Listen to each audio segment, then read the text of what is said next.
Bonsoir. Merci.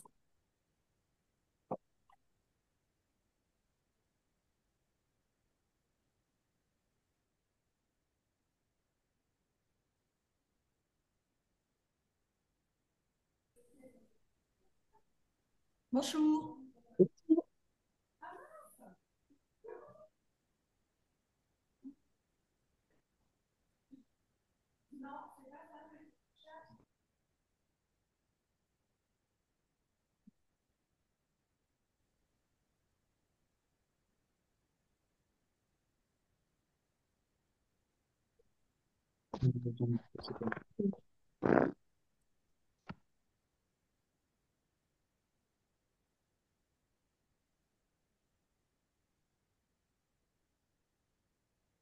On a une petite cinquantaine de participants, donc je vous propose de commencer.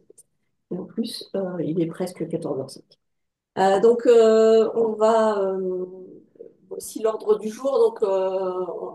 On a le plaisir d'accueillir Anne Benz du réseau régional 3AR en Nouvelle-Aquitaine, qui se présentera et qui présentera la santé environnementale et notamment dans les locaux qui accueillent la petite enfance avec le contexte, les enjeux et quelques retours d'expérience en Nouvelle-Aquitaine.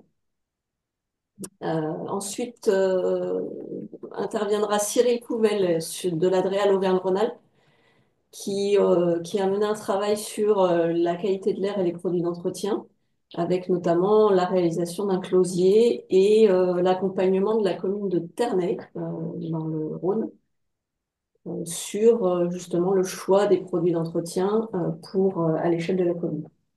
Et puis, je vous apporterai des petits mots sur les outils, les ressources et un petit mot sur la vie du réseau. Voilà. Euh, juste un petit mot d'introduction sur le contexte, les enjeux. C'est des choses enfin, que vous maîtrisez tous et que vous connaissez sans doute tous, mais en 2017, alors ça date un peu, mais je suis pas sûre que ça soit beaucoup amélioré. 32% des salariés français ont été exposés à au moins un agent chimique dangereux et au moins 11% à un produit chimique cancérogène, ce qui représente un nombre de salariés quand même très important, sachant qu'on passe beaucoup de temps dans les bureaux, dans des milieux clos, bureaux ou salles de classe pour les enfants euh, ou autres.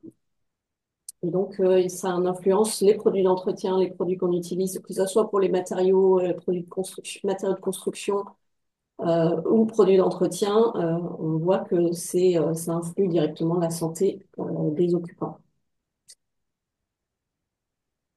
Et puis, une grosse part de détergents, de produits qui sont issus de l'industrie pétrochimique, euh, avec des mélanges de cocktails aussi qui sont non négligeables sur la santé. Euh, Eh ben, je vais laisser la parole à Anne.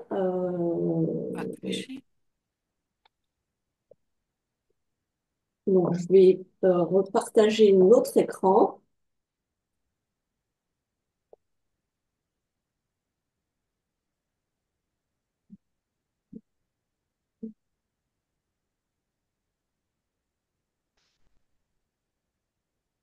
Bonjour à tous. Vous m'entendez, hein, ça fonctionne toujours? Voilà.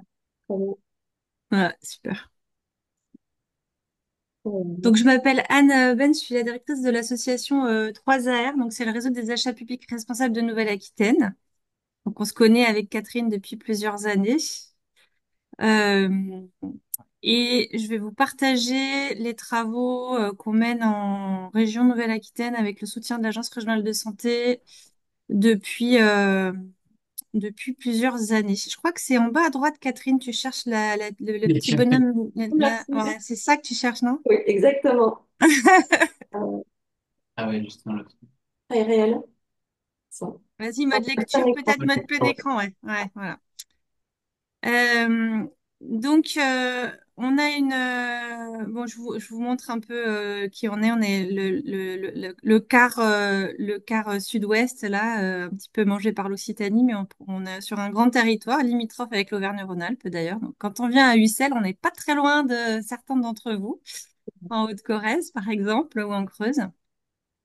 Euh, Ce qui est assez intéressant, on a fait l'exercice, je vous le partage parce que en plus, comme on est dans les chiffres que donnait Catherine sur l'impact des produits de nettoyage sur notre santé. On a aussi l'impact de la commande publique sur l'économie.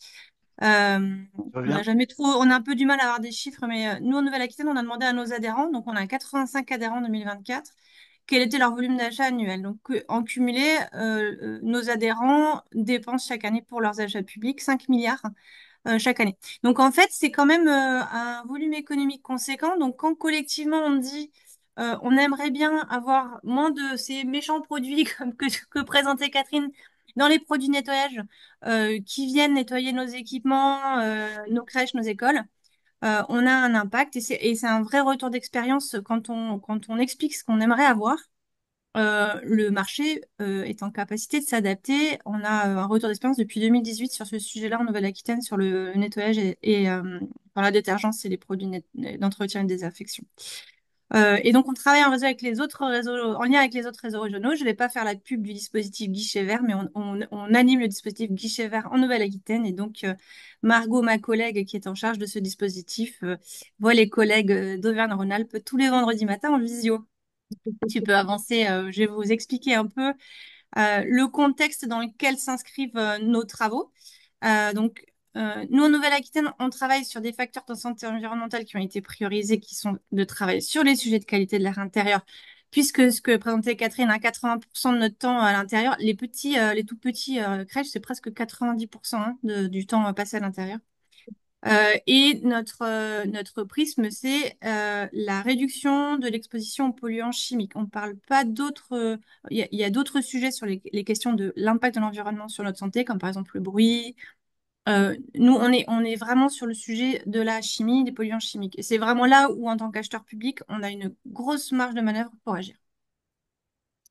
Donc, on s'inscrit, je l'ai mis en contexte favorable pour l'interrogation. On pense que oui, il y a une prise de conscience générale, euh, ne serait-ce que quand on regarde les articles de presse, on présente souvent nos formations santé-environnement, on commence souvent avec les articles de 60 millions de consommateurs. Il y a quelques années, il y a eu des articles qui sont sortis sur les couches et sur les polluants qu'il y avait dans les couches. Et en fait, on se rend compte que la question de l'impact de l'environnement sur notre santé, elle est de plus en plus prégnante. En plus, confortée par des données scientifiques pas très rassurantes. Une demande sociétale très forte. Moi, je raconte ce qui s'est passé. J'habite à Bordeaux, moi, en Nouvelle-Aquitaine, qui est une ville où, il y a quelques années, mes enfants étaient scolarisés et il y avait régulièrement des grèves de cantine pour une histoire de couverts en plastique. Je sais pas si ça vous parle. C'est ressorti dernièrement puisque le décret d'application de la loi Egalim, voilà, il y a quelques petits allers-retours en ce moment. Donc, il y a une demande. Et juste pour dire, j'ai vu, il y a que 15 000 contributions sur cette question du décret d'application sur la vaisselle en plastique Egalim. Je ne sais pas si vous avez suivi l'info, Catherine, si vous êtes dans vos newsletters, vous en parlez. Peut-être que je peux détailler, c'est pas du tout le lieu, mais en tout cas, voilà, c'est l'idée, c'est juste pour Qualité, dire, en tout cas, il y a une demande sociétale hyper forte. clairement. Les contributions sur les consultations publiques pour des décrets, en général, ça se compte en dizaines de voix. Hein. Donc là, 15 000 contributions, vous imaginez le côté impact de la demande sociétale sur la santé de nos enfants.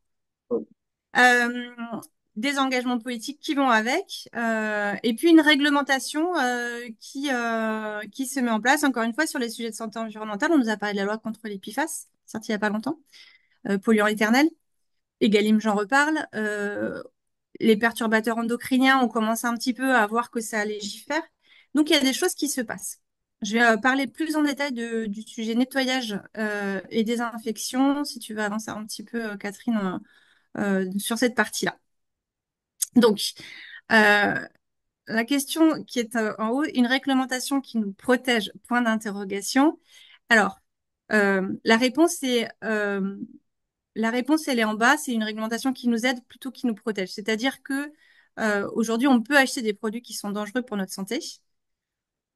Sur tout ce qui est nettoyage, désinfection, le metteur sur le marché, l'entreprise a une obligation de nous informer. Ça s'appelle la réglementation CLP, c'est les petits pictogrammes de danger que l'on voit sur les produits de nettoyage qu'on achète euh, pour pour nos établissements.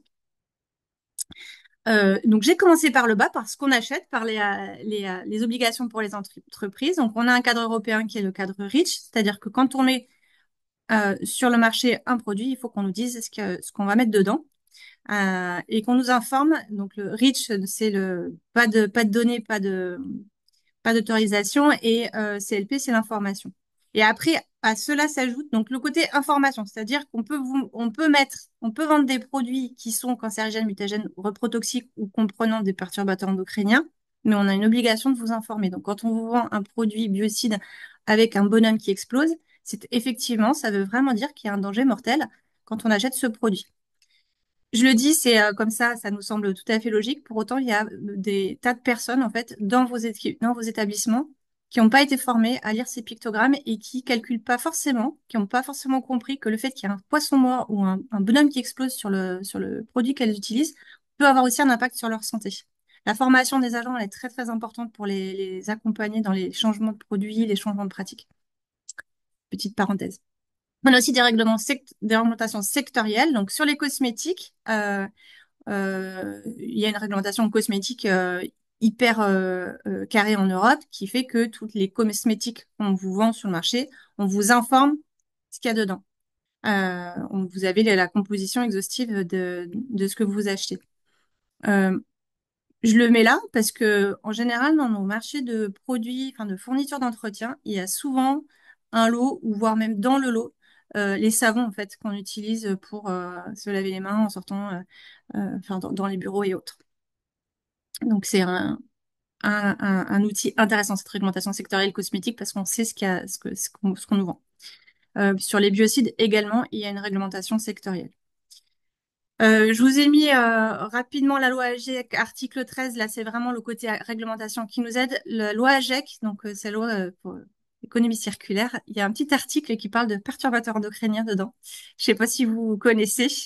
Euh, En tout cas, grâce à cette réglementation-là, on a une connaissance euh, des produits. Donc, il y a un côté identification des perturbateurs endocriniens. Donc, encore une fois, on peut vous les mettre, mais il faut vous informer.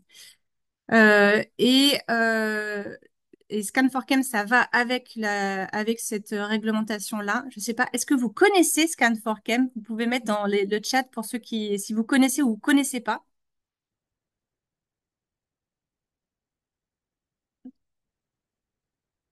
Ok, c'est pas connu. D'accord. Ah, il y a quelqu'un qui connaît. Euh, Scan4Chem, c'est une application que les entreprises sont censées compléter pour vous informer sur les substances dangereuses qui sont dans les produits. Vous pouvez aller regarder après le webinaire, c'est intéressant, mais effectivement, aujourd'hui, il n'est pas exhaustif, mais c'est ça, Scan4Chem, ça va en direct avec l'article 13 de l'OAGEC. Donc ça, c'est les obligations pour les entreprises. Donc, en fait, sur la question de l'entretien du nettoyage, qu'il faut retenir, c'est qu'il y a une obligation de transparence et d'information des consommateurs. Donc, vous pouvez poser des questions, vous pouvez demander des formulations particulières, des labels qui vont vous aider. Euh, pour les acheteurs publics, vos obligations, donc vous pouvez nettoyer avec des produits qui ont ces fameux pictogrammes qu'on n'aime pas, mais vos obligations, elles sont si vous utilisez des désinfectants, vous avez l'obligation. Alors, vous aurez l'obligation, puisque l'obligation d'être agréé certibiocide, a été reportée à 2026. Normalement, c'était 2025. Mais les utilisateurs de biocides ont l'obligation d'être formés à un agrément, enfin, à avoir un agrément certibiocide. Donc, c'est une formation sur l'utilisation des produits biocides. Je ne sais pas si vous êtes au courant. On en reparlera peut-être Catherine, pareil, encore une fois, c'est une obligation qui a été reportée. Donc normalement, les entreprises qui vous vendent des produits, vous qui les utilisez ou les prestataires d'un nettoyage qui utilisent des produits biocides, doivent être agréés certi biocide. La Fédération des entreprises de la propreté met à disposition pas mal d'informations là-dessus. N'hésitez pas à aller sur leur site. Je te laisse peut-être, Catherine, compléter. Non, mais j'avais pas de complément à Hmm. ajouter, mais Hmm. effectivement, Vous avez... éléments Ouais. dans les réseaux. Par ailleurs, il y a un dispositif de surveillance de la qualité de l'air intérieur, mais je pense que côté de Réal, vous rentrerez peut-être un peu dans ce détail-là tout à l'heure, tout à fait. Donc, je vais pas rentrer dans le détail, mais on parle un peu, on parle de bonnes pratiques en nettoyage.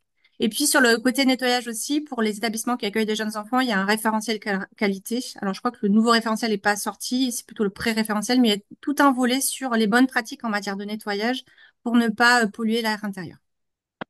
Voilà. Donc, notre conclusion, c'est qu'on a une réglementation qui nous encourage, qui nous aide, qui nous protège pas forcément à 100%. Donc, c'est vous aussi en tant que structure qui accueille. Alors moi, j'ai pris jeunes enfants, hein, mais plus globalement du public potentiellement fragile. C'est aussi à vous à avoir cette responsabilité-là. Et puis, je ne rentre pas dans le détail puisque Catherine va en parler, mais en tout cas, ce qu'il faut bien avoir en tête, c'est que le code de la commande publique est très facilitant et de nombreux leviers peuvent être activés, clauses critères, labels, sourcing, etc., qui vous seront mis à disposition. Donc, je vais parler je vais faire un petit quiz intermédiaire puisqu'on est en phase totalement digestive et ce sera rigolo d'avoir vos avis sur ce sujet. Ensuite, je vous raconte ce qu'on fait en Nouvelle-Aquitaine pour essayer de limiter l'exposition des jeunes enfants aux perturbateurs endocriniens via nos marchés publics. Donc, petit quiz. Je vous invite à répondre. Il peut y avoir plusieurs réponses. Les réponses sont pas forcément, j'ai pas forcément la science infuse sur ce sujet-là, mais à votre avis, interdire les perturbateurs endocriniens dans les marchés publics, A, c'est possible. B, c'est simple à rédiger. C, c'est compliqué à analyser. D, c'est risqué juridiquement.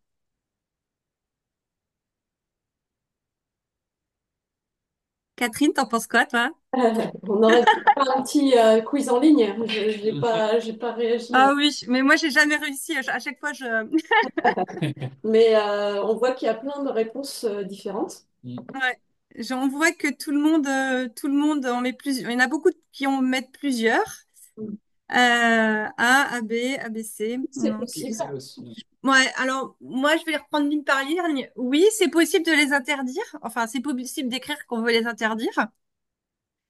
Pour autant, on est à peu près sûr, hein, sauf si vraiment vous achetez quelque chose de très spécifique où on est sûr qu'il n'y en a pas, c'est pas forcément gagné.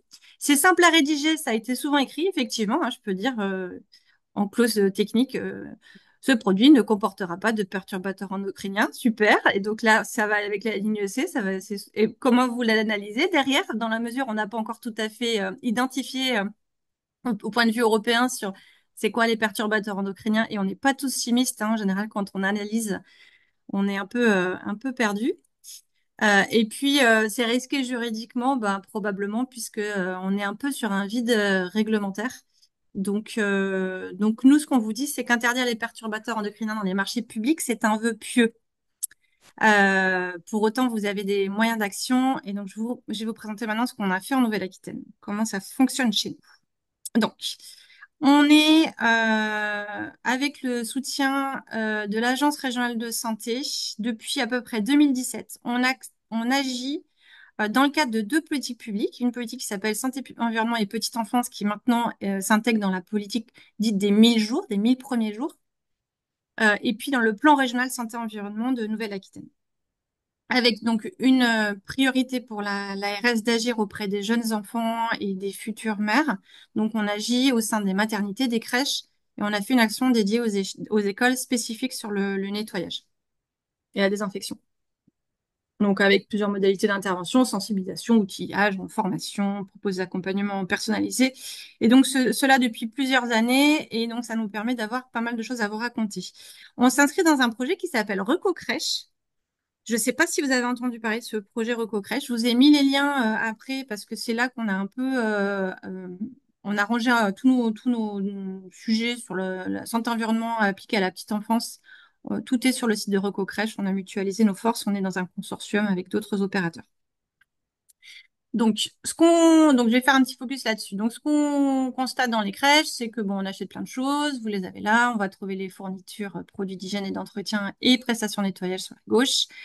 On a essayé de lister là un peu tout ce qui va venir être concerné par ces sujets de santé environnementale, de polluants chimiques qu'on va pouvoir apporter dans l'air intérieur et être en contact des tout petits. Alors, je fais pas le cours hein, sur le fait qu'un tout petit, il respire plus vite et il a une peau plus fine. Voilà, je n'ai pas cette compétence-là, mais pour vous dire que c'est un public tout à fait prioritaire. Et sur ce qu'on achète là, nous, on a deux entrées. Soit on achète des produits, des catégories de produits qui sont simples, enfin, pour lesquels on peut simplement agir. Parce qu'on va avoir une réglementation qui nous aide. C'est le cas pour les produits de nettoyage et d'entretien. C'est le cas pour la cosmétique, je vous en ai parlé. C'est le cas pour l'alimentation. On a aussi des labels qui sont fiables. euh, Parce que on les connaît, enfin, non seulement ils sont fiables, mais en plus ils sont largement diffusés, ce qui veut dire qu'on a une offre qui est existante et on n'a pas un surcoût conséquent pour l'acheteur. Donc ça, c'est les familles d'achats simples. Donc ça tombe bien, aujourd'hui, je vais parler d'une famille d'achats simple.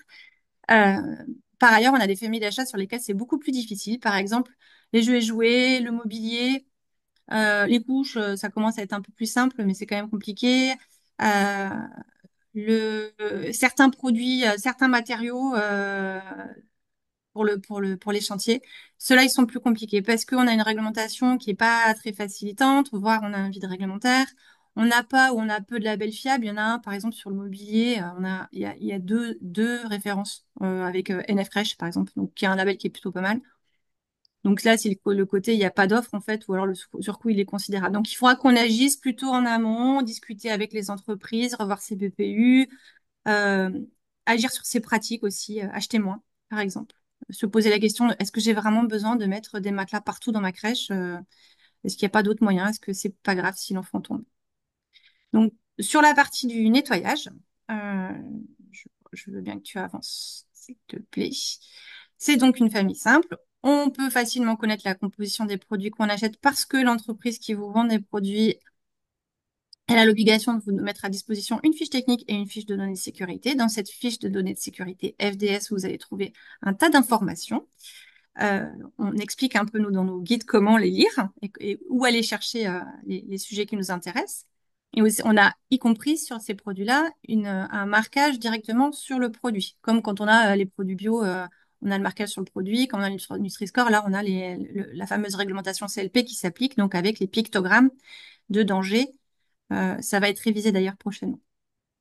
On peut aussi exiger un label fiable. Donc, nous, on a fait une analyse, enfin, pas nous, mais on a travaillé avec des opérateurs qui ont fait une analyse des labels existants, des écolabels existants et ceux qui sont les plus fiables, les plus à mobiliser pour nos achats. Donc, sur lesquels aujourd'hui, on sait qu'on a une intensité concurrentielle qui est raccord avec notre niveau d'exigence. On fait des économies parce qu'on est en train de faire une évaluation sur nos travaux auprès de trois collectivités qui ont utilisé nos closiers qu'on a accompagnés dans les produits de nettoyage.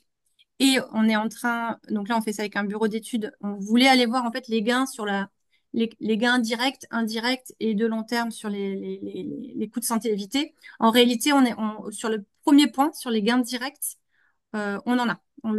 C'est affiché parce on achète mieux, on achète moins. On gère mieux les stocks, on gère mieux les dilutions. Et donc, effectivement, on a cette entrée économique qui, en ce moment, est quand même assez intéressante à fournir, qui existe. Donc, on fera une restitution de ces travaux-là cet été, je pense, puisqu'on attend les derniers éléments. Mais en tout cas, euh, c'est, euh, super intéressant parce que, pour le coup, là, sur le nettoyage, on a des choses à raconter. Et on vous met à disposition des outils d'écriture de labels et de lecture de grilles d'analyse pour vous aider. Et comme ça, je vais expliquer le côté analyse de l'équivalence pour le label. Alors, pour le coup, pour le nettoyage, quand il y a une intensité concurrentielle qui est forte, en général, les entreprises, elles répondent, enfin, c'est des distributeurs, hein, donc ils peuvent trouver les produits qui sont labellisés. Je remets bien je remets bien pour information, attention, hein, si vous révolutionnez votre marché public et que vous passez sur du tout labellisé, ou en tout cas que vous changez complètement les pratiques, les produits, il faut avoir l'adhésion de vos services utilisateurs. Ce qu'on constate dans des crèches, c'est que parfois on a des personnes qui vont elles-mêmes acheter leur Javel parce qu'il n'y a plus de Javel dans le marché et que c'était quand même vachement bien la Javel. Et en fait, ces personnes, elles n'ont pas été sensibilisées à pourquoi on enlevait la Javel dans les protocoles. Donc voilà, vraiment importance de les associer. les informer, leur proposer de participer aux décisions envisager pour tout changement de produit une formation des agents. Et ça, à l'écrire au BPU, pardon, l'écrire au CCTB. Euh,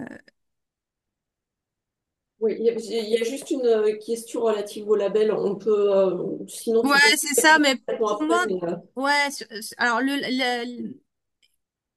on n'a pas, en fait, on commence à avoir pas mal d'expérience hein, sur une exigence de label en produits de nettoyage. On a une grille, en fait, on sait précisément ce qu'on veut. Il y a suffisamment d'offres aujourd'hui, enfin à notre connaissance, en tout cas en Nouvelle-Aquitaine, pour que on n'ait pas à avoir ce souci-là. On n'a jamais eu à analyser une équivalence de label. Donc ça, c'est le terrain. Et ensuite, si on a à le faire, on met nous en complément, on a je me spoil parce que je vais en parler après, on a des outils, des fiches Saniscore qui permettent d'évaluer l'impact environnemental sanitaire d'un produit. J'en parle après. après, si la question est vraiment relative à comment on rédige clairement le label, là, on pourra y revenir un peu plus tard. Je propose de continuer et puis on reviendra sur la question si jamais on n'a pas répondu. Donc nous on a produit donc je vous ai mis ce lien Recocrèche sur ce site vous allez pouvoir télécharger donc déjà pour bien tout connaître le guide Recocrèche 3 qui est vraiment dédié c'est un manuel pratique de tout ce qui est entretien et hygiène des établissements accueillant de jeunes enfants. Il y a plein de fiches, il y a des fiches acheteurs etc. Donc n'hésitez pas à y aller. Ouais, Catherine, tu voulais compléter peut-être Non, non. Et du coup, nous, alors en complément de ce guide, on met à disposition, c'est pareil, vous avez un petit lien pour télécharger sur le site Recocrèche, il y a une outil acheteur et vous allez sur notre site, vous mettez vos coordonnées, on vous envoie des outils acheteurs. Donc on a une grille de sourcing. Bon, elle est scalée, mais ça vous rappelle que c'est hyper important de faire un sourcing quand on est ce qu'on constate sur les produits nettoyage et d'entretien. Alors, je fais un retour d'expérience collectivité enfance petite enfance, donc je fais pas, il faut pas faire une généralité. Souvent, enfin, c'est des marchés qui sont longs à mettre en place. Souvent, on discute avec l'entreprise titulaire entreprise du marché. Et on passe un peu à côté du sourcing parce qu'en fait, on n'a pas eu le temps de le faire, etc. Et c'est quand même un secteur où vraiment très concurrentiel. On pense que c'est hyper important de faire un sourcing et notamment pour connaître un peu les tarifs et puis le niveau d'exigence jusqu'où vous pouvez aller parce que chaque territoire est quand même différent. Moi, je vous donne enfin, les éléments qu'on a, nous, c'est sur la Nouvelle-Aquitaine. Avant de produire ces outils, on avait fait une étude de marché. On avait été rencontrer les distributeurs sur notre territoire. Donc, en fait, on savait que les exigences qu'on mettait, elles étaient OK sur notre territoire. À quand même aller vérifier, vous, bien, c'est important de faire un sourcing pour vérifier que ce niveau d'exigence, il est OK. On vous met à disposition des fiches Saniscore, ça j'en parle après. Un BPE type. Donc, nous, on peut faire moins que ce qu'on a dit. Il y a une dizaine de produits dedans. On peut faire moins, mais nous, l'idée, c'est de dire, bon, une fonction égale un produit. Et on met directement dans le BPU. Donc, nous, c'est notre parti pris, c'est de dire dans le BPU, on met le niveau d'exigence. Alors, tant normatif, par exemple, si on veut une norme du RICIDI, que l'exigence d'écolabel. Et on dit le label qu'on veut et on précise, comme inscrit dans le chat, la personne, effectivement, on demande, on dit tel label ou équivalent. Et puis, associé à ce BPU, on a un casier type. Donc, on vous dit, en gros, c'est un tableur Excel où on vous dit tel, par exemple, label, on vous donne la clause, on vous dit, ben, ça, vous l'écrivez dans le ZCTP, etc., etc., etc. Et le closier, il est réalisé pour un lot, alors on l'a l'eau petite enfance ou l'eau produit respectueux de la santé et de l'environnement qu'on pourra utiliser dans à peu près tous les équipements, sauf les centres techniques, les piscines, les gymnases, qui ont des besoins de nettoyage qui sont pas tout à fait les mêmes. Et on partage aussi un cas d'analyse du critère santé-environnement. Euh, voilà. Et donc les fiches Saniscore, parce que je pense que j'ai fini après. Alors je suis pas rentrée, on peut aller rentrer dans le détail si vous voulez des outils, mais peut-être c'est pas le lieu là. Les fiches Saniscore, l'idée, c'est que on vous propose, nous, en fast sourcing. Alors, soit vous pouvez déjà, avec vos entreprises, vos fournisseurs, donner ces feuilles, ces 10 questions, euh, pour lister, enfin voilà, on va donner une note sur 10 en fait, sur une note sanitaire à la référence qu'on utilise. Donc, on l'utilise soit effectivement bah, pour analyser les produits qu'on a dans les placards, soit on l'utilise quand on est en phase sourcing, on présente aux entreprises en disant on réfléchit à vous poser la question. Donc, on les a fait sur désinfectant de surface, détergent désinfectant de sol et pour tout ce qui est produit pour les mains, enfin produits lavants et produits alcooliques. Et vous pouvez, en phase sourcing, dire, bah voilà, si on pose ces questions, est-ce que sur une ou deux références de votre catalogue, vous êtes en capacité de répondre à ça? Et nous, en fait, on fera le choix sur bah, celui qui aura une meilleure note. Et on le teste maintenant en cadre de mémoire technique santé-environnement. Donc, en fait, pour le critère santé-environnement, on demande de compléter ces fiches, 10 questions. Et là, c'est assez facile d'aller vérifier qu'ils racontent pas n'importe quoi parce qu'on a accès à la composition des produits. Même si c'est pas notre rôle. Pour nous, l'idée, c'est quand même que les entreprises aussi aient une meilleure maîtrise des produits qu'ils vous vendent. En tout cas, de l'impact sanitaire des produits qu'ils vous vendent. Voilà ce qu'on met à disposition. Encore une fois, on l'a fait vraiment dans une entrée euh, petite enfance.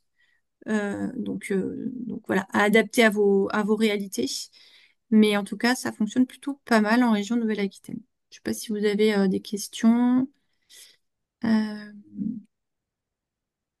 Est-ce que vous demandez aux candidats des marchés de compléter les fiches Saniscore pour l'ensemble des lignes du BPU? En fait, les fiches Saniscore, on n'en a pas pour tous les produits qu'on a au BPU. On n'a que celles-là qui existent aujourd'hui, qui sont sur le marché. Enfin, qui sont sur le marché, qui sont disponibles. Donc, on demande pour ces catégories-là. Donc, pour les produits lavants, pour les détergents désinfectants de sol et désinfectants de surface. Ce qui est déjà beaucoup à analyser, hein.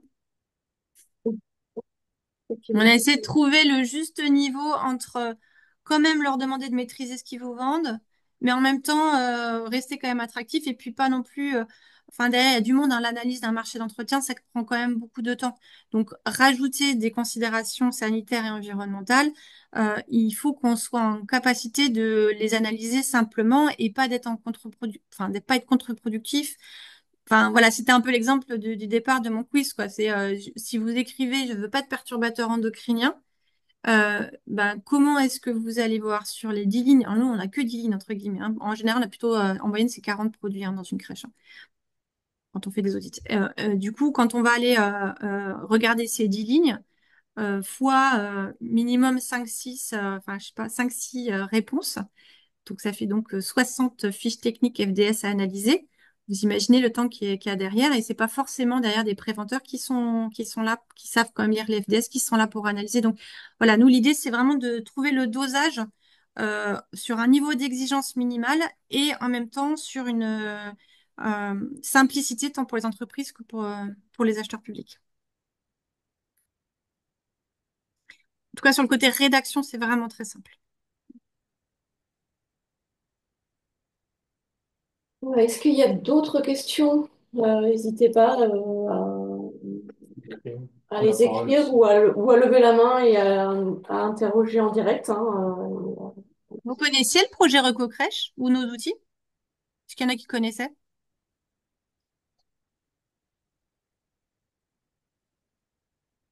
Bon. C'est dommage qu'on n'ait pas mis des sondages, Catherine, on pourra avoir des 50% ouais, oui. on organisera les sondages la prochaine fois. En tout cas, c'est des outils qui sont ouverts à tous. On vous demande, et qui sont compatibles sur les périodes épidémiques, parce qu'on l'a sorti en 2020, l'outil, vous voyez. C'est un peu juste avant la révolution. Voilà. Et puis, je pourrais vous raconter aussi ce qui s'est fait une autre fois, peut-être, ce qu'on a été voir dans les écoles post-Covid. On a été dans 3 écoles, pour voir ce qui s'était passé. Sur la surdésinfection, sur comment en fait les protocoles ont complètement été revus et voilà, comment on est un peu revenu en arrière en fait sur le nettoyage et comment c'est important aujourd'hui d'avoir 2 protocoles, un protocole classique et un protocole épidémie et de s'y tenir. Pour les prestations de nettoyage, on a travaillé sur ce sujet avec la Fédération des entreprises de la propreté. Et le closier, il est en cours d'adaptation pour des achats de prestations de nettoyage. Sachant qu'on a deux entrées sur les prestations. Soit l'acheteur décide de garder la main sur ses produits. C'est par exemple les crèches de l'agglomération du Pays Basque ont fait ce choix-là. En fait, donc elles ont un marché de fourniture pour leurs produits de nettoyage. Elles imposent des protocoles aux prestataires. Ou alors, on peut aussi demander aux prestataires de respecter nos protocoles. En tout cas, le sujet rédaction enfin, un des sujets, c'est la rédaction des protocoles. Il faut faire attention à bien maîtriser et avoir la main sur ces protocoles de nettoyage.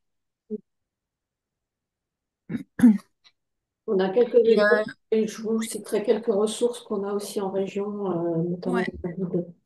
Et je reviens, enfin nous, c'est important de travailler avec la profession, donc je fais un peu la pub hein, pour le phare propreté et la FEP. Ils ont un site achat public propreté ou achat propreté, et dans lequel vous avez pas mal d'éléments sur les questions de santé. Ils ont un guide sur le sujet de la désinfection qui est très intéressant et on a co-animé un webinaire avec eux dernièrement. Et d'ailleurs, on aura avec c'est le CIRI qui organise une réunion. Je ne sais pas si Denis, euh, tu es avec nous, tu nous entends. Oui, Si, je suis là pour vous.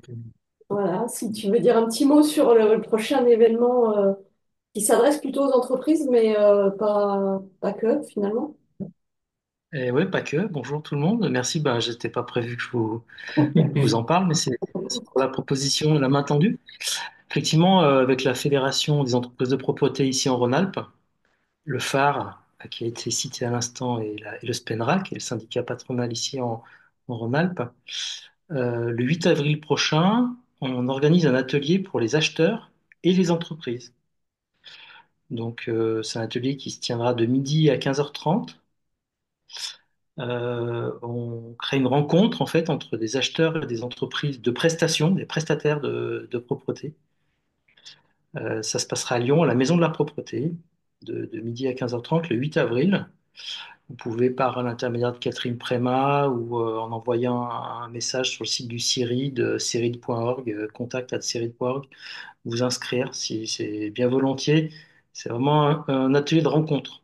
Voilà, parce que les entreprises de la propreté s'engagent dans des pratiques, des choix de produits, des prestations engagées. Elles ont effectivement dans le monde propreté un référentiel RSE bien abouti, un site achat responsable effectivement étayé, comme ça a été dit à l'instant, et merci de le redire.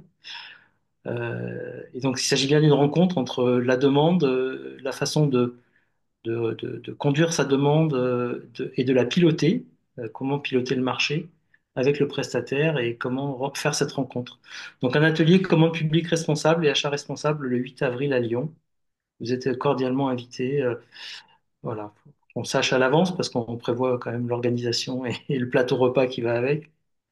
Avec plaisir de vous voir le 8 avril. Catherine Préma sera à mes côtés pour l'animer. Merci Denis. On vous a mis. C'était pas prévu. Tu fais super le Cette pub lien. était. C'est impeccable. Trop Euh, bien, merci. on s'est permis de mettre le lien dans le chat. Excellent. Ben, merci Anne. S'il n'y a pas d'autres questions, Vous avez mes coordonnées ou via Catherine, n'hésitez pas si vous voulez en savoir un peu plus. N'hésitez pas à aller voir le site Reco Crèche. Il y a plein de replays de webinaires aussi, donc ouais, techniques, donc n'hésitez pas à aller voir. merci pour toutes ces ressources. Et ben, je vous propose de. Alors, il y a peut-être une dernière question. Non. Je vous propose de laisser la parole à Cyril Pouvel de Oui, la DRE à l'Auvergne-Rhône-Alpes. Je vais partager la vous présentation. m'entendez bien? Ça fonctionne? Oui, très bien. Bon, je suis désolé, je suis dans un grand hall et il y a une entreprise de nettoyage juste à côté de moi. Euh, si ça fait un peu de bruit.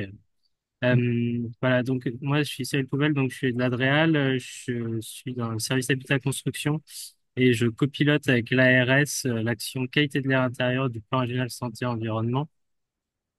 Et avec ma collègue qui travaille dans un autre service qui est sur la qualité de l'air extérieur, euh, et dans le cadre du plan régional ozone qui concerne pas mal la région Auvergne-Rhône-Alpes, on a souhaité mettre en place des démarches un peu copilotées pour réduire les COV, les composés organiques volatiles, dans deux secteurs, le secteur des produits d'entretien et puis le secteur des produits de construction. Voilà, tu peux passer Catherine. Donc c'est vraiment l'idée d'avoir une action un peu gagnant-gagnant pour réduire les coves dans nos lieux de vie. Et c'est passé par plusieurs actions, une plus grand public dont je ne vais pas parler, et puis une qui est centrée sur la commande publique, qui est la slide juste après. Donc on a confié à un bureau d'études qui s'appelle Medieco l'idée un peu d'avoir un closier sur des produits d'entretien faiblement émetteurs en composés organiques volatiles et puis des produits de construction faiblement émetteurs en composés organiques volatiles. Donc, avant de faire ce closier, on a refait un état de la connaissance. Donc, vous aurez les supports et l'état de la connaissance est cliquable. Ça fait une trentaine de pages. Ça décrit notamment les différents labels existants, de quoi il s'agit, etc. Et puis, les closiers, l'idée, c'est d'avoir un ensemble de clauses que je vais détailler juste après pour un peu aider les acheteurs publics à acheter leurs produits d'entretien. Et puis, on a réalisé un webinaire et puis, ce qu'on verra juste après, et j'excuse la ville de Ternay qui aurait aimé participer, mais je vais essayer de prendre sa place pour et décrire un peu l'accompagnement qu'on a pu faire avec la ville de Ternay, puis rentrer très concrètement dans les problématiques d'une petite commune qui a un ensemble de produits d'entretien et qui veut en changer pour avoir une démarche plus respectueuse de la santé, à la fois des personnels d'entretien et puis des personnels petite enfance, puisque c'est la personne qui s'occupe de la petite enfance qui coordonnait cette action. Donc pour le closier, donc voilà, vous voyez l'état de la connaissance à gauche, les deux closiers et le webinaire, ce que je viens de dire. Pour le closier, on va juste rentrer un petit peu dans le détail d'un ensemble de clauses voilà, qui tu peux passer. Donc la première clause, donc il y a 5 clauses qui ont été définies à la fois sur l'ozone et l'AQI, parce que juste pour rappel, les composés organiques volatiles sont précurseurs d'ozone. L'ozone, c'est un polluant secondaire. Et quand on mixe les COV avec des NOx, ça peut former de l'ozone sous certaines conditions, et notamment en période de canicule. Donc l'idée, dans le cadre du plan régional ozone, un des leviers assez faciles, c'est de réduire les COV. Donc c'est pour ça qu'il y a eu cette action. Euh, et du coup, la première clause, c'est l'ensemble des clauses sont décrites ici, donc les 5 clauses. Privilégier les produits d'entretien labellisés, on en a parlé. Donc nous, on est vraiment dans une perspective, c'est un peu moins complet que Réco Crèche, où il y a un ensemble de produits avec un ensemble de thématiques qui ne se limitent pas à la qualité de l'air intérieur. Nous, on est que qualité de l'air intérieur pour le coup. Mais du coup, on va plus précisément peut-être sur le labellisé, le peu odorant ou sans parfum. Donc sans parfum, c'est assez facile à, à- à analyser, même s'il y a peu de produits pour le coup. Sans huiles essentielles.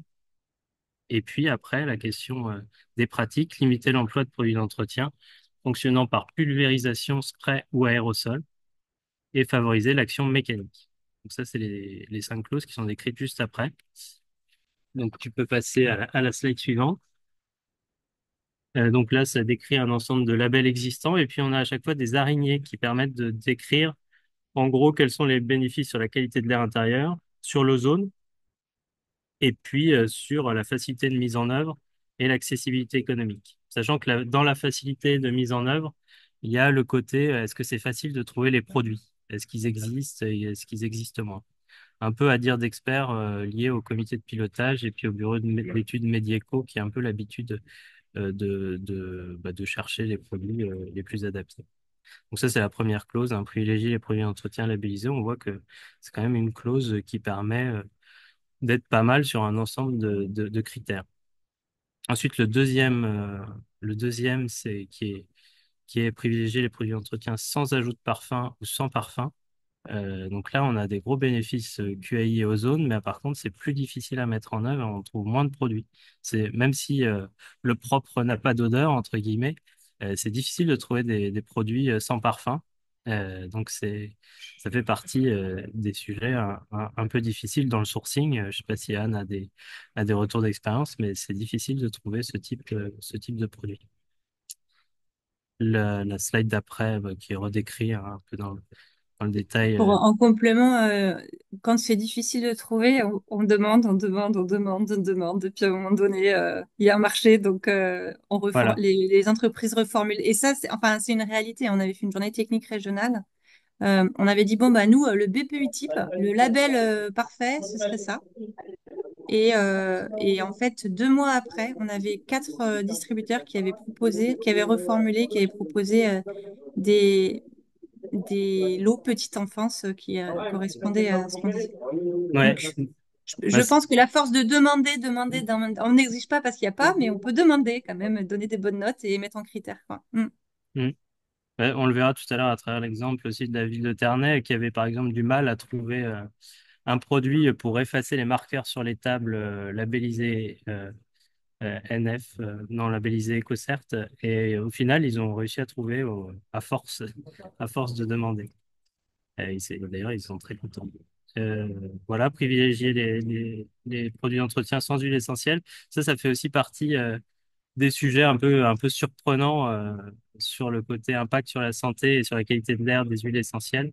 Il y a un rapport de l'ADEME qui existe à ce sujet, mais ça fait, en tout cas dans la sensibilisation et dans le lien avec les usagers et puis ceux qui utilisent les produits, ça fait partie aussi des éléments intéressants. Je reparlerai formation, sensibilisation tout à l'heure.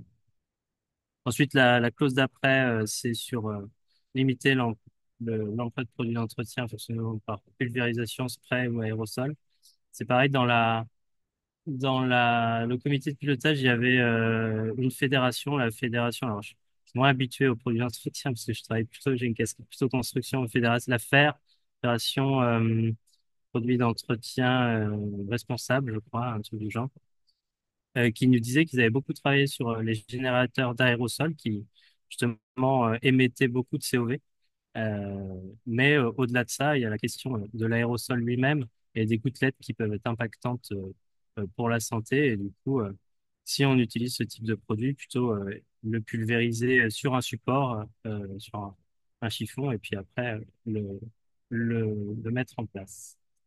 Et la dernière bonne pratique est limiter l'emploi de produits d'entretien, favoriser l'action mécanique, alors, qui peut avoir d'autres types de conséquences pour les personnels d'entretien, mais qui est en tout cas importante. Et la dernière qui va un peu avec, qu'on n'a pas encore inclus parce que le bureau d'études médicaux c'était un peu censuré sur le volet accessibilité économique du nettoyage vapeur.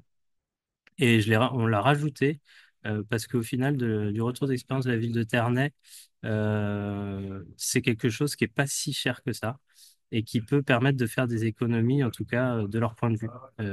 Par exemple, je le redécrirai tout à l'heure, mais ils ont déjà acheté 2 générateurs vapeur et dans leur plan d'achat, ils vont en racheter 3 pour, pour les écoles et le centre de loisirs.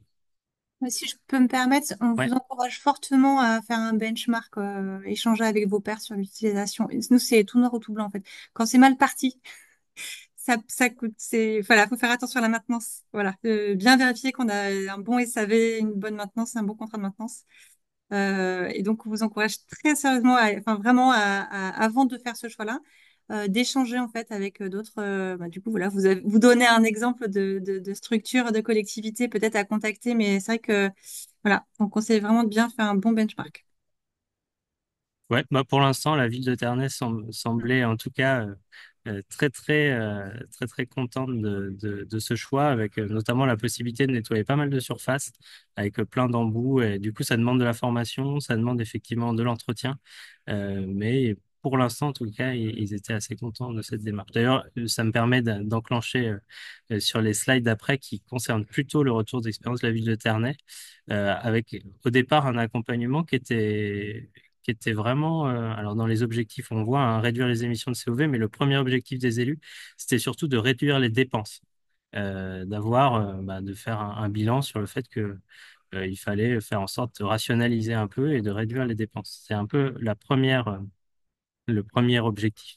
Et puis derrière, il y avait aussi forcément avoir un volet santé à la fois des agents, puisque c'est des fonctionnaires qui travaillent à la ville de Ternay, des agents d'entretien, avoir un plus grand respect de leur santé, mais aussi des usagers. Alors, j'en ai pas reparlé, mais sur le dispositif de surveillance de la qualité de l'air intérieur, on s'adresse bien aux établissements qui reçoivent du public et des jeunes enfants, donc ça touche principalement les écoles, les crèches, les centres de loisirs.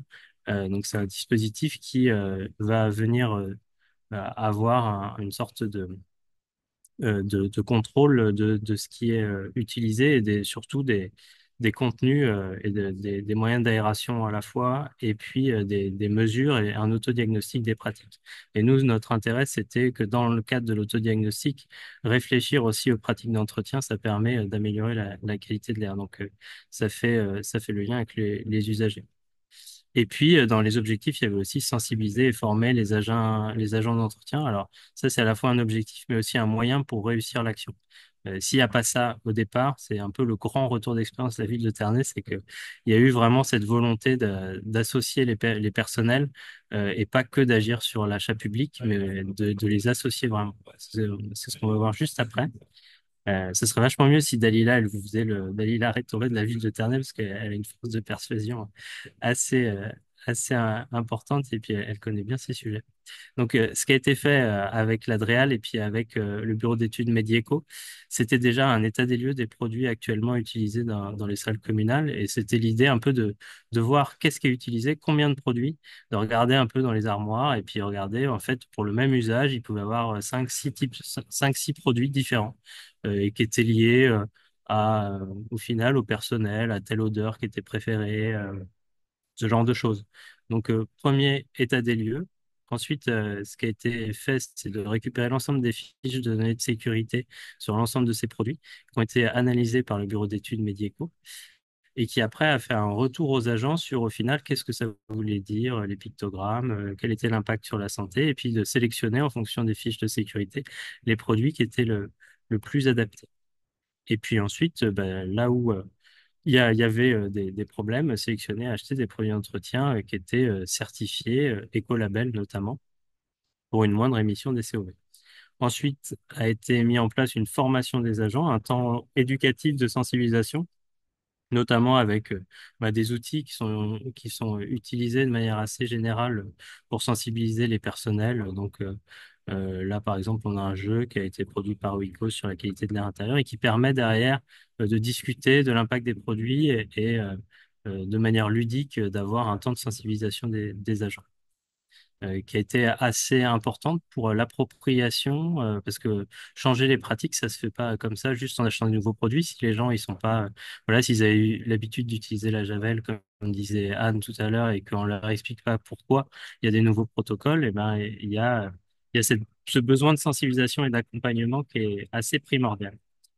Un autre retour d'expérience, c'était intéressant de la ville de Ternay, c'est que avant de changer de produit, ils font des tests, c'est-à-dire qu'ils achètent pas une grosse masse d'un coup, ils achètent un produit d'entretien, ils le font tester par les agents et puis après, ils demandent un retour d'expérience sur ces pratiques et si ça convient aux agents ou pas. Et ça, Dalila Rétoré a insisté aussi sur ce point. Donc, l'accompagnement, c'est principalement dans l'analyse des fiches de sécurité pour accompagner les services à bien les lire et sur la formation des agents via des outils pédagogiques assez classiques. Et puis, cet accompagnement, il a permis à la ville de Ternay de mettre en place un plan d'action qu'on voit juste après, avec plusieurs phases, un plan d'action à court terme, à moyen terme et à long terme. À court terme, optimiser la commande publique, limiter le nombre de produits utilisés. Je pense que ça fait partie, la limitation du nombre de produits, un produit, un usage, ça paraît assez important, voire un produit, plusieurs usages.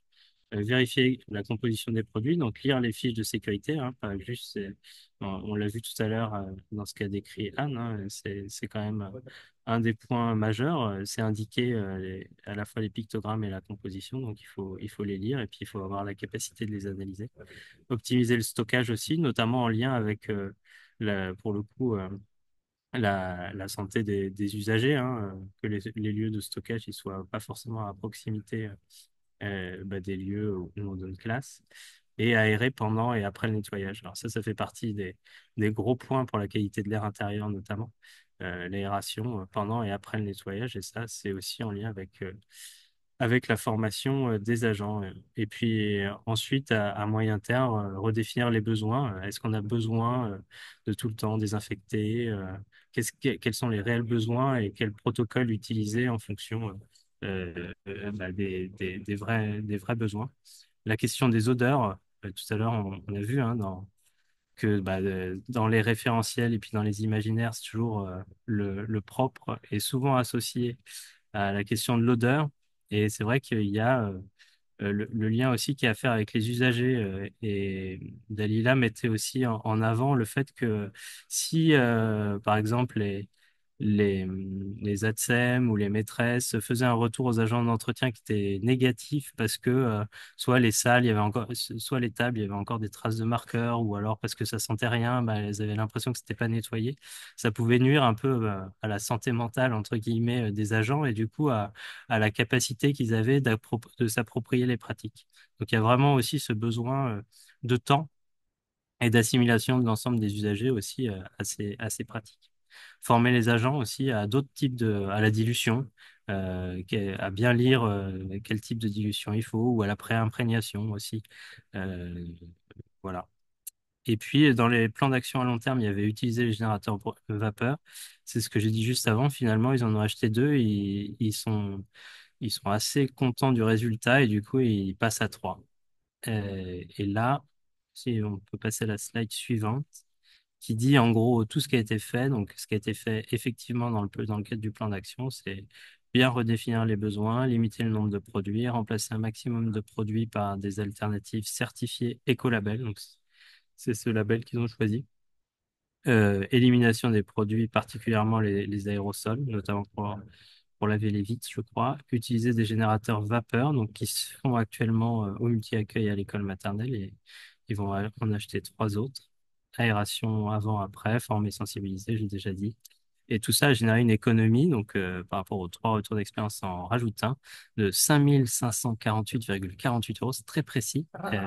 Mais en gros, 5 000 euros, ça a permis de payer les deux générateurs vapeur qui ont été utilisés, qui coûtent 2 500 euros chacun.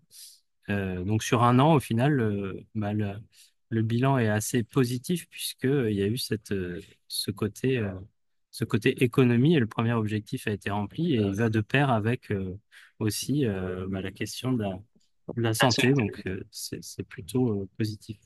Je crois que j'en ai fini. S'il y a des questions. Merci Cyril. Il y avait une question de Anne sur la réutilisation du jeu, l'action de sensibilisation des agents. Quel jeu c'était, c'est ça? Oui, enfin, si on peut aussi le réutiliser. Bon, vas-y, Anne, je te laisse. Oui, c'est ça. Est-ce qu'il est partageable? Est-ce que c'est une super Alors, pratique, hein? C'est vrai que faire jouer, on apprend bien en jouant. Donc, si l'outil est euh, libre de droit et ouvert à tous, on le jeu, il est disponible apprend. sur le site d'Oikos, mais c'est un jeu de cartes, alors qui a été imprimé. Il faudrait voir avec vos collègues de souvent les promotions santé, les ex-IREPS, ils ont connaissance de ces jeux qui peuvent, surtout dans le cadre de sensibilisation en milieu scolaire, alors pas forcément vis-à-vis des personnels d'entretien, mais c'est ce jeu-là qui avait été utilisé et qui a bien marché a priori. Donc peut-être via Catherine, je pourrais vous repasser parce que j'ai pas en tête le nom, j'ai un petit trou de mémoire là. Mais en tout cas, si on tape Oikos, produit d'entretien sur Internet, on tombe sur ce jeu. Dépolulaire, voilà, il s'appelle le jeu. Dépolulaire avec un L apostrophe AIR. Et c'est un petit jeu de cartes avec des petites questions. qui est plutôt centré sur l'habitat, mais ils sont en train d'essayer de le customiser pour en faire y compris un volet perturbateur endocrinien et potentiellement un volet un peu plus ERP. Voilà. Cyril, oui, effectivement. Alors, j'ai vu un commentaire sur le chat par rapport au nettoyeur vapeur qui était fragile. C'est vrai que pour l'instant, c'est assez récent, hein, l'action de Ternay, elle est Mm. très récente. Oui, Anne, tu nous quittes. Bon, Anne est partie. Euh, donc, ils n'ont pas énormément de retours d'expérience. Ce qu'ils nous disaient, c'est qu'il y avait aussi une petite formation à l'utilisation de ces nettoyeurs vapeur par l'entreprise qui les livre. Euh, Après, Formation d'agent. ce qu'elle disait aussi, c'est qu'il y avait aussi la possibilité de faire un peu du leasing de générateurs à vapeur, de la location entretien, qui est une autre solution peut-être qui peut être intéressante à analyser si on se pose un peu cette question de la pérennité. En tout cas, ça fait partie des pistes. Ce qui est intéressant dans le nettoyage vapeur, c'est quand même le fait qu'on n'utilise aucun produit et que du coup, il y a clairement pas de dégagement et il y a pas de. Et effectivement, après, faut faire le lien avec le type de surface qui peuvent supporter la vapeur. Oui, et Mais le, ce que disait Ternay, c'est qu'il l'utilisait pour plein de surfaces, donc sanitaire, carrelage, four, table, pour quelques tissus. Il l'utilisait pas sur les murs principalement, mais Hmm. sinon pour plein d'usages, vous pouvez l'utiliser. Mm. Oui, effectivement, sur les surfaces qui ne peuvent pas supporter la vapeur, typiquement les murs avec de la peinture ou autres revêtements, effectivement, qui ne supportent pas bien. Cyril, j'ai coupé la parole, tu voulais rajouter quelque chose? Non, non, mais tout ce que je peux dire, c'est que le webinaire qui est représenté avec Dalila qui témoigne en vrai, il est disponible sur le site de l'Adréal. Et puis les outils, les closiers, donc à la fois le closier sur les produits d'entretien et puis le closier sur les, les produits de construction et l'état de l'art aussi qui peut être intéressant. Je crois que j'ai mis des liens cliquables sur les images, donc ou si ce n'est pas le cas dans la slide d'avant. J'ai mis des liens cliquables. Ouais. Et voilà. Et nos clauses, elles sont disponibles sur le site de l'Adréal et sur le site de la clause verte aussi. Ouais. Euh, voilà. Merci beaucoup, Cyril. Pas d'autres questions dans le chat? Vous voulez pas, personne ne veut intervenir ou peut-être que parmi vous, il y a des retours d'expérience des utilisateurs de nettoyeurs vapeur ou d'autres retours d'expérience, témoignages, n'hésitez pas.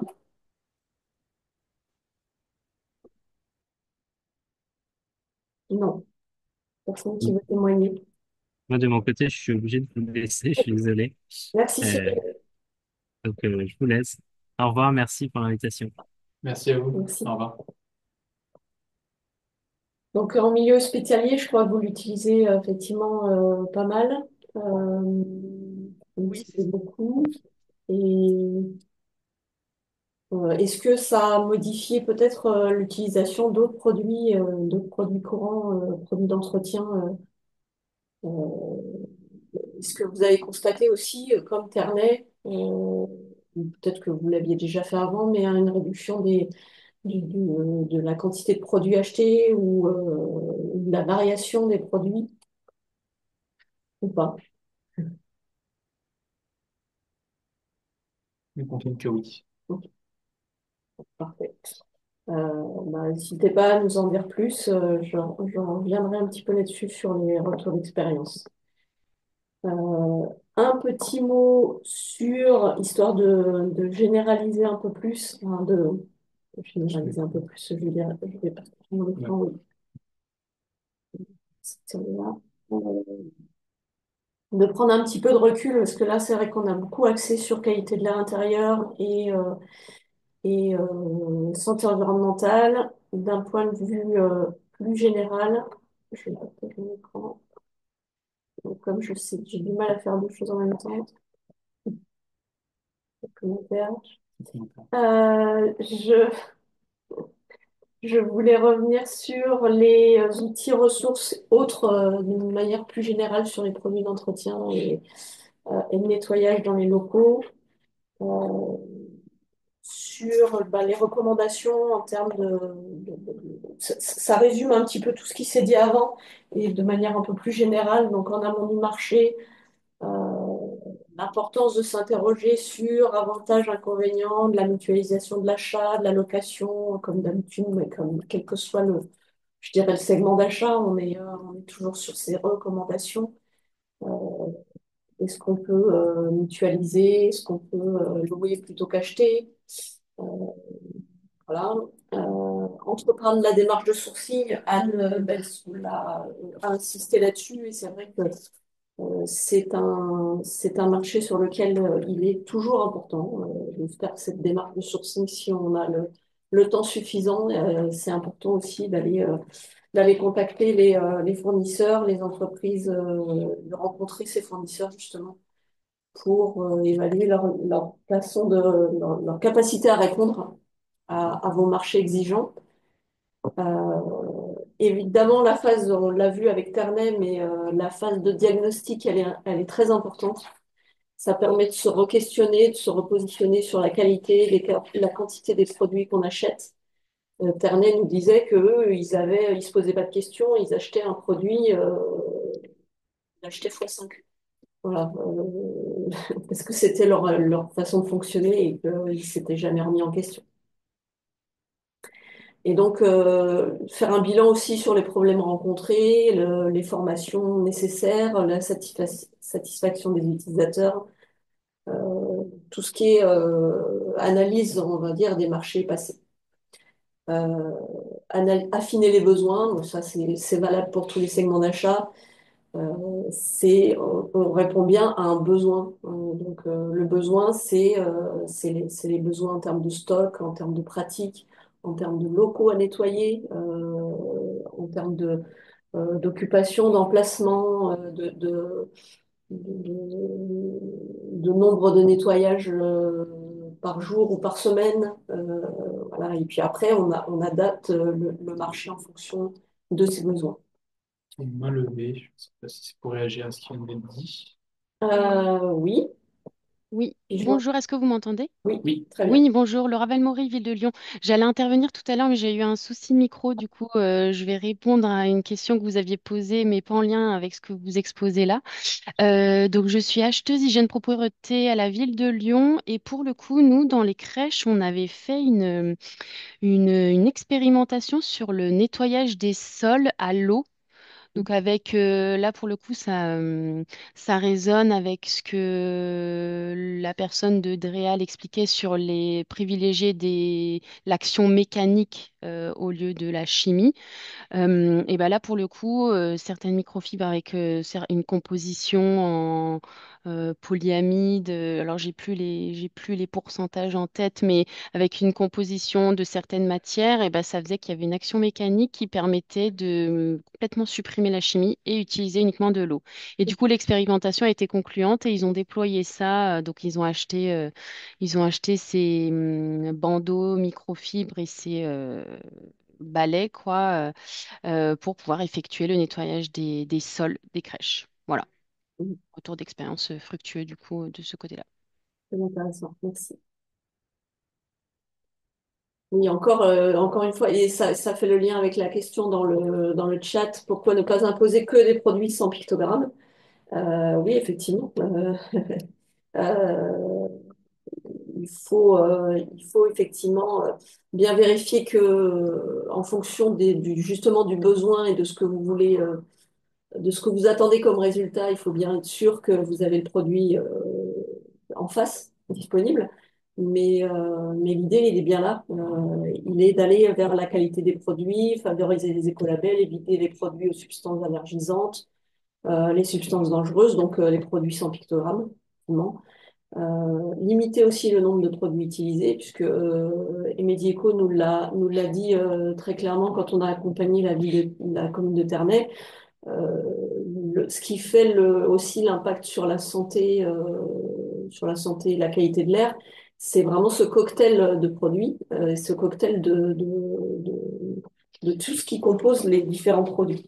Et donc, plus on est sur un produit unique, et mieux la qualité de l'air se porte.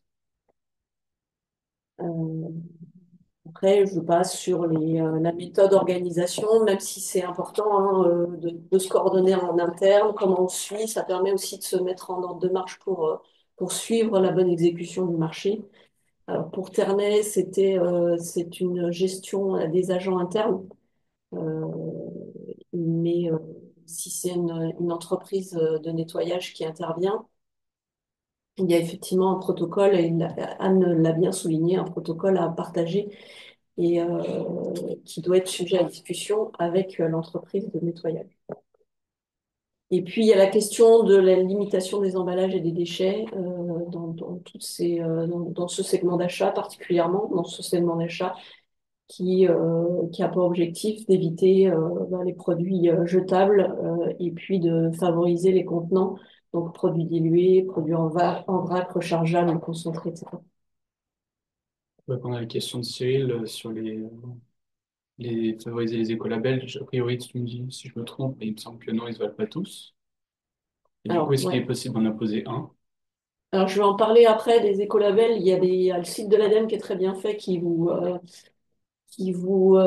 oriente, qui vous permet de situer l'écolabel avec ses atouts, ses avantages, et ça répondra peut-être à la première question qu'on a eue sur comment intégrer l'écolabel ou équivalent et comment on juge de l'équivalence. J'y reviens juste après. Je termine juste sur la synthèse et les recommandations qu'on peut faire quand vous êtes en phase de rédaction du marché.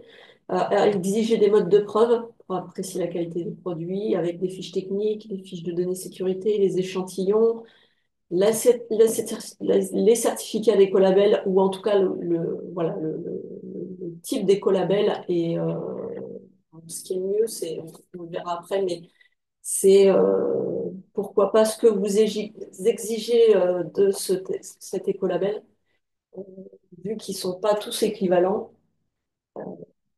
Ce qui peut être intéressant, c'est plutôt que de mettre écolabel type NF environnement ou équivalent, ou nature et progrès ou équivalent, c'est que comme vous avez bien identifié vos besoins, vous mettez ce que vous attendez de cet écolabel. Ça veut dire que vous avez les critères qui sont contenus dans le cahier des charges de cet écolabel que vous pouvez retranscrire directement dans votre CCTP. C'est tout l'intérêt aussi de préparer en amont son cahier des charges. J'y reviens juste après hein, sur les labels et notamment où vous pouvez trouver tous ces critères, les critères des cahiers des charges. On en a parlé un petit peu, on l'a un peu évoqué, notamment sur la phase sur les stocks. Rationaliser ses commandes, ça permet aussi de réduire les livraisons, d'avoir un impact sur le coût de logistique, etc. Limiter le nombre d'échantillons, donc ça c'est un détail. Prévoir une formation en accompagnement à l'utilisation des produits, donc ça on l'a redit déjà avant, c'est le protocole de nettoyage qui est très important à partager et à mettre, à bien identifier et à bien mettre noir sur blanc. Pourquoi pas déployer une démarche de progrès, d'amélioration continue, de progrès, un plan de progrès ou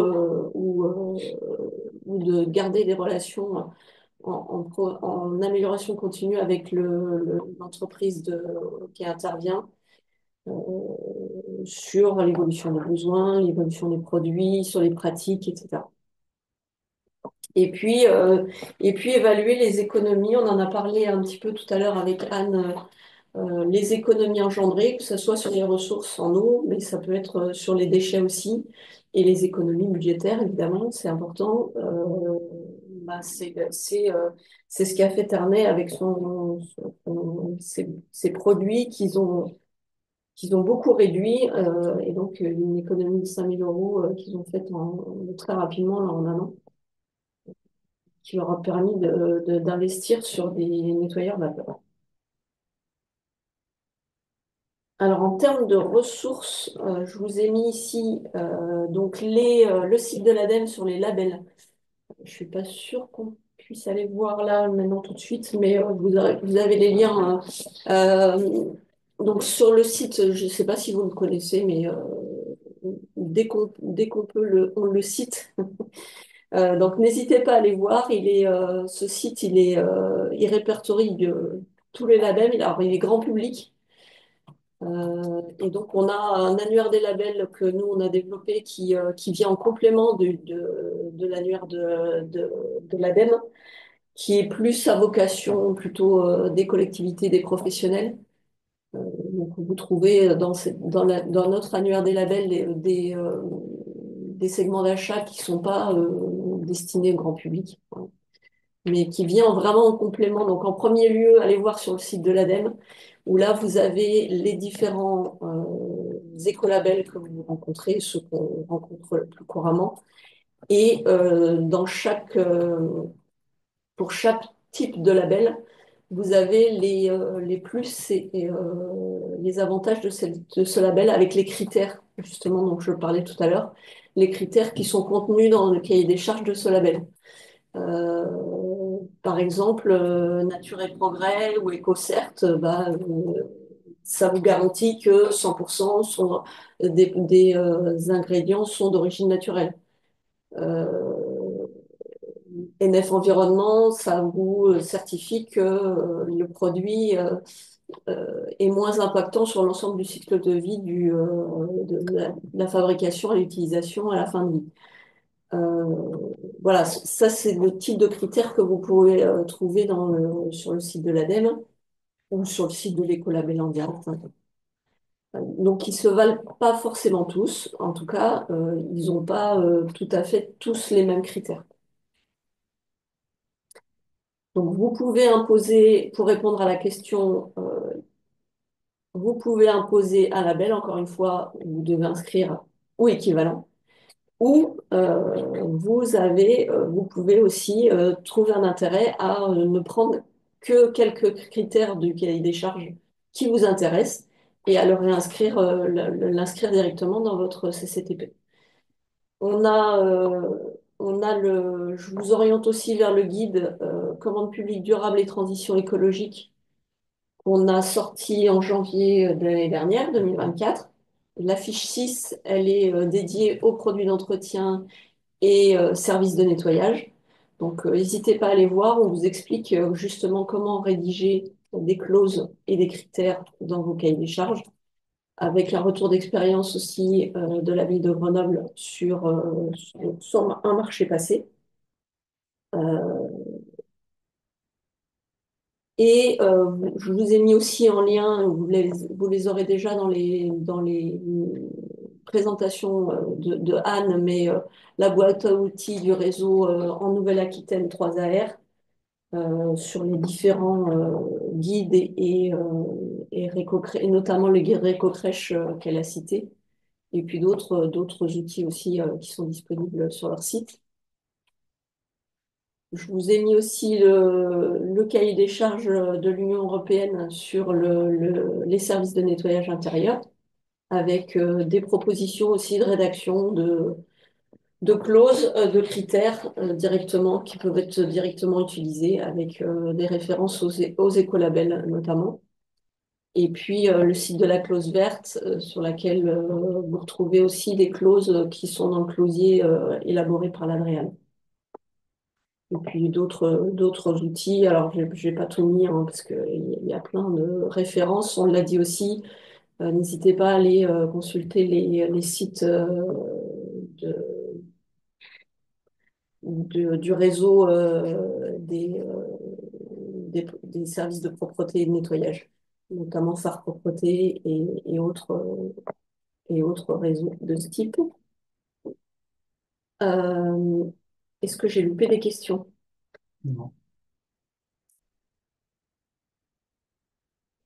Toi, c'est des réponses que tu as mises. Oui. Est-ce que vous avez d'autres questions sur ces rédactions, ces retours d'expérience, ces cahiers des charges?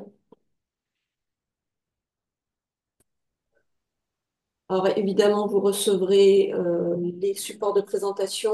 On vous fera aussi un compte-rendu de ce webinaire avec toutes les références. Euh, et puis un dernier petit point, puisqu'il nous reste 7-8 minutes, un dernier point sur la vie du réseau.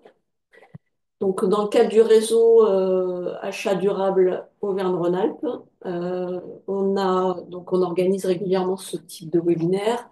Le prochain webinaire, on en organise 3 à 4 par an. Le prochain, ça sera un webinaire sur les fondamentaux de la commande publique durable. L'objectif, c'est de faire ce webinaire régulièrement. On est souvent sollicité pour intervenir en sensibilisation. Donc, l'idée de ce webinaire, c'est vraiment de réexpliquer, d'expliquer, d'introduire la démarche, comment on s'y prend, voilà, pour pour verdir ces marchés, sur quoi s'appuyer, comment on intègre justement les labels, les critères des labels, comment on rédige des clauses, comment on peut les vérifier, parce que ça, c'est un sujet aussi qui est important. Euh, voilà, donc ce webinaire, il aura lieu le 12 juin à 14 heures. Il durera 1 heure et demie, comme tous nos webinaires. Et vous recevrez une invitation si vous êtes inscrit au réseau. Si vous n'êtes pas inscrit, eh ben, vous n'hésitez pas à revenir avec nous. Il y a nos coordonnées mail à la fin de cette présentation. Je vous ai parlé du guide commande publique durable et transition écologique là juste avant. On est en train de mettre à jour ce guide parce que d'abord il y a un contexte réglementaire qui évolue. Donc on met à jour toute cette partie introductive sur le contexte réglementaire, sur les derniers décrets qui sont parus. Et on illustre chaque fiche. On a 9 fiches thématiques qui regroupent les principaux, on va dire, segments d'achat principaux segments d'achat des structures publiques. Et donc, on met à jour aussi ces fiches qu'on illustre par des retours d'expérience en région. Donc, on est preneur de vos retours d'expérience. Donc, n'hésitez pas à nous faire remonter vos retours d'expérience. C'est ce qui fait aussi la richesse du réseau en Auvergne-Rhône-Alpes. C'est aussi ce partage de retours d'expérience. On a, euh, on a une base d'accès à des cahiers des charges qui est sur le site Centre de ressources pour les territoires en transition d'Auvergne-Rhône-Alpes. Je te laisse mettre le lien, mais vous aurez tous ces liens aussi dans le compte rendu. Euh, il y a un accès réservé, donc on a aussi modifié cet accès. Donc n'hésitez pas à nous envoyer un petit message, un mail pour avoir accès à cette base de données de cahier des charges et pour être inscrit au réseau, recevoir notre lettre de veille et nos invitations aux webinaires et autres événements. Et puis, petite info toute récente, on est animateur du guichet vert. Le guichet vert, c'est aussi un outil que je vous invite à utiliser, qui a pour objectif de vous aider à intégrer justement ces considérations environnementales dans vos marchés. Quel que soit le marché, il a pour objectif justement de vous aider à rédiger les clauses, à rédiger les critères, à vous informer sur les aspects réglementaires, sur des retours d'expérience qu'on pourrait trouver en région. Et donc, on a décidé de déployer ce conseil de guichet vert pour l'instant avec 2 structures. Donc, une en Haute-Savoie qui s'appelle Innoval. Donc, il y a le contact de Gabriel Vénaud qui sera en lien. Et la maison métropolitaine d'insertion pour l'emploi sur la métropole de Lyon avec Aurélien Baird qui vont démarrer, là, qui seront voilà, avec comme rôle de facilitateur de leur clause environnementale. Et pour objectif, en complément de notre conseil côté Aura 2E, en complément, donc pour vous aider à intégrer des clauses environnementales dans vos marchés. Voilà sur le réseau en région. Si vous avez des questions, des remarques, n'hésitez pas. Je vous mets les liens vers nos adresses mail qui se trouvent ici en bas de du diaporama. Donc pour toutes les questions, intégration de clauses, rédaction de cahier des charges, le retour d'expérience, et ben vous m'écrivez à moi, Catherine Proma. Et pour toutes les questions de réseau, d'inscription à la lettre, de webinaire, etc., vous vous adressez à Vianney Chrétien. On vous remercie pour votre participation. Euh, Merci encore aux intervenants, même s'ils ils nous ont quittés, ils ne sont plus là avec nous, mais merci à eux. Et ben, au prochain webinaire en juin. Merci à vous et bonne journée.